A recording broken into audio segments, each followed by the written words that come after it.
Salut, c'est Trado. Voilà ma vidéo de mise à jour pour l'or.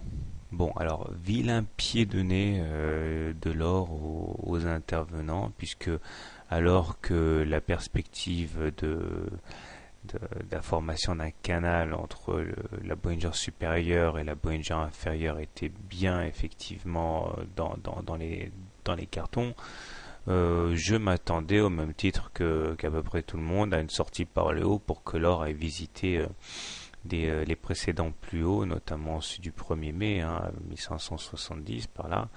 Mais force est de constater que quelqu'un a mis le couvercle sur l'or et c'est par le bas qu'on est sorti du canal. Alors ça, statistiquement, c'était pas gagné, parce que normalement, pour savoir de quel côté on sort d'une consolidation, on regarde l'unité de temps supérieure et en hebdomadaire, je vous le montre en vitesse, on était en tendance haussière, donc normalement, il était légitime d'attendre une sortie par le haut. Mais bon, probabilité n'étant pas réalité, c'est par le bas qu'on est sorti. Et puis on est sorti de fort vilaine façon, puisque si on avait rebondi contre la Bollinger inférieure jeudi, cette fois-ci on a enfoncé la Bollinger inférieure et on a atteint l'objectif baissier qui correspondait également au support à 1511, celui-là, donc on va l'enlever.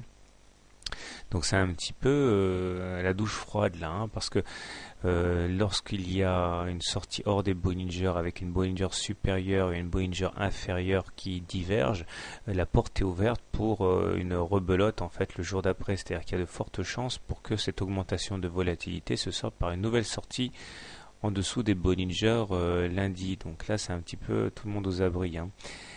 Si on devait casser de manière significative les 1500 qui correspondent au point de sortie du drapeau marron, ce serait carrément toute la figure en drapeau qu'il faudrait enlever, et l'objectif du trade également qui pointait vers les 1657 là serait caduque, enfin caduque par le biais de cette formation graphique. On pourrait toujours y retourner, mais il faudrait trouver une autre figure à se mettre sous la dent. Finalement, je pense que j'ai commis l'erreur de ne pas me méfier suffisamment du fait qu'on n'avait pas encore rallié la médiane de la fourchette d'Andrews Orange. Je vous rappelle que les fourchettes d'Andrews sont constituées d'une médiane qui constitue l'objectif principal des mouvements. Et là, on n'avait pas touché la médiane la séance du 5 mai, on était reparti à la hausse et j'ai commis l'erreur de sous-estimer ce fait, et on dirait qu'on est parti pour le toucher, la percuter cette médiane, c'est-à-dire retourner sur les 1475 par là.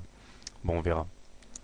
Les indicateurs techniques se sont fortement dégradés d'un coup avec un MACD sous son signal, un momentum négatif et un stochastique qui plonge à toute allure vers la zone de survente.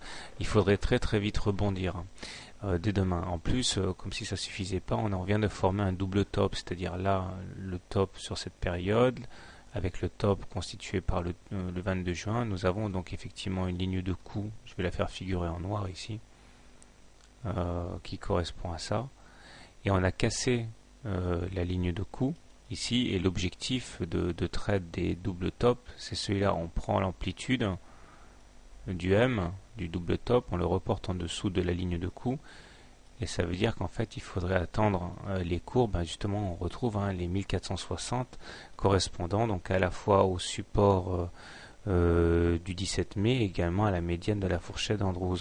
Donc voilà, c'est clairement ça pue quoi. Alors hebdo maintenant. Donc si vous êtes haussier sur l'or, vous pouvez acheter tout de suite en espérant que ce qui s'est passé hier était un faux pas et que les institutionnels vont très très vite profiter des soldes pour rentrer sur l'or. Soit vous attendez un retour sur la médiane pour acheter. Si vous êtes baissier, vous avez un bon point d'entrée là qui correspond à la fois à la cassure de la Bollinger inférieure et la cassure du double de la ligne d'eau en noir, du double top. Quant à moi, écoutez, puisqu'on est en dessous d'une M20 devenue croissante, je suis obligé de dire que sur cette unité de temps, on est redevenu baissier. Priorité pour moi au trade baissier, malheureusement. Mais en hebdo, par contre, les choses sont pas aussi claires. Nous sommes toujours au-dessus de la M20 qui est croissante, donc on est toujours en tendance haussière, et on sera en tendance haussière tant qu'on n'aura pas cassé la M20 à la baisse, ce qui veut dire que techniquement, on peut aller chercher les 1480, c'est-à-dire la M20, sans remettre en cause la tendance en cours. Voilà, bonne soirée, bon trade, et à demain.